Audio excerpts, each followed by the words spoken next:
Não é um mero casamento. Ai, mas eles se amam, Jorjão com Jorjão, Terezinha com Terezinha.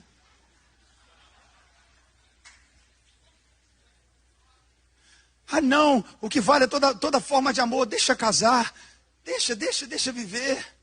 Aí hoje você vê nas paradas homens e mulheres nuas, com seus órgãos genitais completamente expostos, dançando na frente de crianças. Aí você horroriza. Ah, que absurdo! Mas essa porta foi aberta quando nós tratamos como normal aquilo que a Bíblia já condena. Então agora é hora de tomar as cordas de volta e dizer, não. Pode parar, reseta. Aí Deus fala, não posso mais. Já meti esse arco-íris aí. Se eu pudesse, eu matava tudo e começava tudo de novo. Mas já prometi para mim mesmo que eu não posso, então agora está com vocês. Você não pegou o que eu disse? Eu disse, está com você. Vou falar de novo, está com você. Sacode os 4 do teu lado e fala, vamos para cima, eu e a minha casa serviremos ao Senhor. E aí, por causa de uma porta que parecia bonitinha, um casal LGBTQIA+, casando, aí agora você tem drag queens dentro da sala de aula. O pastor e cantor gospel André Valadão parece que passou de todos os limites. Vocês viram aí no vídeo que, de forma quase que direta, ele induz que fiéis que estão ouvindo aquela palavra tomem atitudes violentas, ou seja, que induzam à morte pessoas LGBTs, que pratiquem violência física. Agora não passa mais somente da violência do ponto de vista do discurso. Agora também essas figuras estão induzindo seus fiéis a praticarem violência física contra aqueles que não estão dentro do que eles chamam de rebanho deles. Isso é absurdo. Isso é criminoso e isso não é liberdade de expressão, como eu já falei outras vezes. Cometer crimes não representa e não é liberdade de expressão.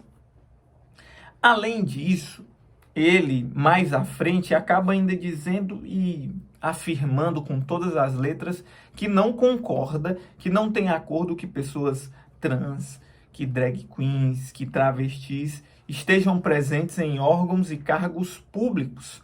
Ou seja, ele está defendendo duas faces de uma violência que essa comunidade já sofre tanto em nosso país, que é a violência física e a violência da exclusão, de não dar chances, oportunidades de emprego, garantias de existência, garantias de vida, de fato. É a completa exclusão. É o estabelecimento, de fato, de uma lógica da morte, da exclusão que gera morte, que gera mais violência. Então, André Valadão não conhece, não sabe o que é amor, de fato. Ele só conhece a exclusão. Ele só acha que pessoas que são iguais a ele devem ter direitos e devem ser consideradas como pessoas dignas. Outros grupos, outras pessoas que não estão dentro do padrão que é representado por ele, não devem, portanto, ser aceitos.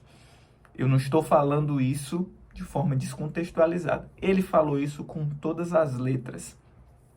Além disso, ele desconhece um fator e um fato que é muito fundamental que nós reivindiquemos. E a gente aqui não está falando de socialismo, de comunismo ou de coisa do tipo. A gente está falando de uma lógica que é do liberalismo, que é o Estado laico. A separação entre o Estado e a Igreja. Nós não aceitaremos, André Valadão, que você e seus pares estabeleçam um evangelistão no Brasil. A vitória de Lula representou, de alguma forma, o atraso nesse processo. Se o Bolsonaro tivesse sido reeleito, nós avançaríamos de fato para uma lógica de um verdadeiro Estado evangélico no Brasil. Além disso, né, uma Arábia Saudita de biquíni, uma Arábia Saudita miliciana. Então, André Valadão, não satisfeito em ser derrotado nas urnas, derrotado de forma democrática, ele agora incita o ódio e incita com uma estratégia muito clara e muito nítida. Qual é? De incitar as instituições para que ele seja preso e que, portanto, ele se torne uma figura, né, considerada um mártir da Igreja Evangélica Brasileira. O que a Igreja Evangélica Brasileira quer, em grande medida, é um mártir para chamar de sua, para dizer que sofre perseguição. Na verdade, a gente não pode falar em perseguição a cristãos no Brasil. Até porque mais de 70%, não sei nem o caso ao certo, se 70%, 80% ou 90% dos brasileiros se reivindicam cristãos. Então não existe intolerância religiosa, não existe violência, não existe perseguição a cristãos no Brasil. Quem sofre perseguição religiosa no Brasil são aqueles que são alvos de discursos pseudo-religiosos que induzem pessoas à violência, a comunidade LGBTQIA+, pessoas que não são do círculo do cristianismo, em especial do círculo evangélico. Nesse caso aí, a gente pode destacar, inclusive, as pessoas que são de religiões de matrizes africanas, que são expulsas de comunidades, que são excluídas da sua fé, que a sua fé é demonizada e criminalizada. Então, não são os cristãos que sofrem perseguição. Mas a gente sabe, André Valadão, qual é a sua estratégia, qual é a sua linha política, o que você quer fazendo essas falas. É lógico, eu não estou aqui diminuindo o peso da fala dele. Ele, de fato, acredita nisso. Ele, de fato, representa o sentimento de ódio, de perseguição a quem não pensa igual a ele. Mas ele quer, criando esse factoide, que haja uma resposta das instituições para que ele seja preso e que, portanto, se coloque numa condição de mártir. Mas eu também acho que a gente não pode se pautar por essa discussão. Ele tem que ser investigado. Ele tem que responder por aquilo que falou. A gente fala e tem o direito de falar, mas a gente tem que ser responsável pelas falas que a gente faz. A gente é cobrado e tem que ser cobrado de fato. Tem que ser aberta a investigação, e já foi aberta, né, pelo Ministério Público. Ele tem que responder judicialmente por um crime que ele cometeu num púlpito. E me deixa muito triste que atualmente pessoas cometam crimes, justifiquem perseguição, violência, utilizando-se do nome de Deus, utilizando-se do nome de Jesus Cristo. Porque quem conhece Jesus Cristo deve ter consciência de que ele em nenhum momento apregoou a violência.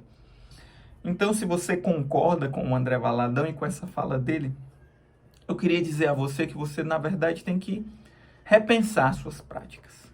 Você deve se reorientar e pensar quais são as referências que você está construindo. E se você não concorda e ainda compra CD e ainda vai para a igreja do André Valadão, tem um problema aí. Quem você está sustentando?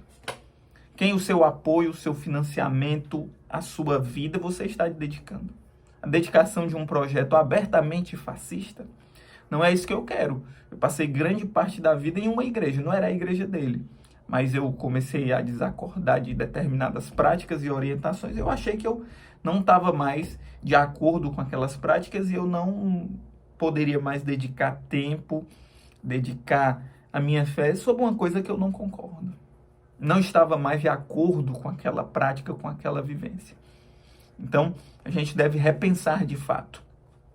Outra notícia. O que o senhor me explica de um presidente da República, no dia que recebe o diploma de presidente, chora e diz que é o primeiro diploma? O importante que a gente deve comentar foi que ontem, o Carlos Alberto de Nóbrega foi ao Roda Viva, saudoso Roda Viva, né, que hoje não é mais, tem mais nada a ver com o que ele se propôs ser um programa de entrevista que era tão interessante ali nos anos 90. Hoje é reprodução de algumas figuras da direita.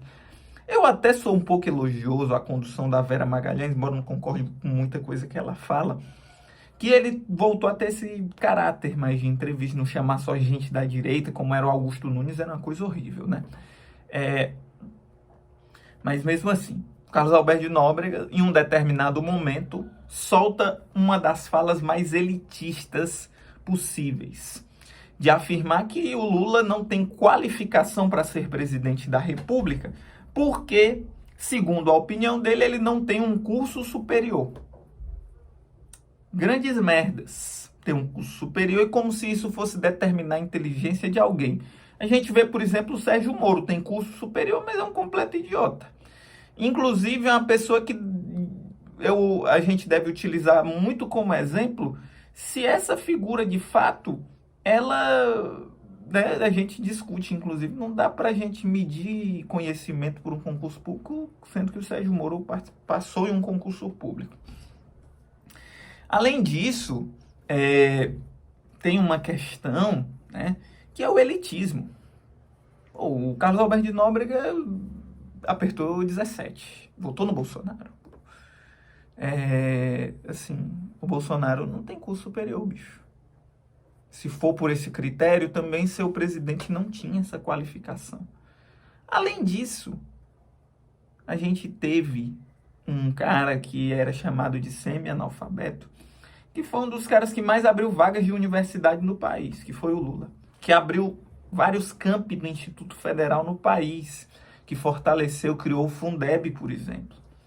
Então, não ter curso superior não é quesito para ser presidente. O que determina, né, o quesito necessário para ser um presidente da República é ter representatividade, é ter voto. E o Lula, em 3 eleições, foi o mais votado. E em outras tantas, foi o segundo colocado. E o Lula, inclusive, participou de vários processos políticos na construção da democracia do nosso país, na rearticulação do movimento sindical brasileiro, na escrita da nova Constituição, liderando um partido importantíssimo para a nossa história. E olha que eu tenho as minhas divergências com o Lula, com a política econômica que tem sido conduzida pelo Haddad no atual governo. Mas uma coisa a gente não deve recuar. As elites nunca aceitarão o Lula pelas suas origens, por ele ser, né, por ele ser da classe trabalhadora, por ele ter suas raízes no Nordeste e da classe trabalhadora industrial. Então as elites, aqueles que se dizem muito inteligentes, ricos, não aceitarão. A fala do Carlos Alberto de Nóbrega só representa de fato ódio de classe. Ódio de classe de quem é nosso adversário na luta de classes, de quem está contra a gente. Só representa o ódio dele contra milhões de trabalhadores, certo? Uma coisa que você nunca vai ter, que o Lula tem, é popularidade. Inclusive aceitação, né, por diversos chefes de Estado no mundo, sendo aí colocado como uma grande referência na política nacional e internacional. Isso nunca você será. Então, fico por aqui com esses 2 assuntos e diz o seguinte: qual é a sua opinião sobre esses assuntos? O que você acha? Eu já dei a minha aqui.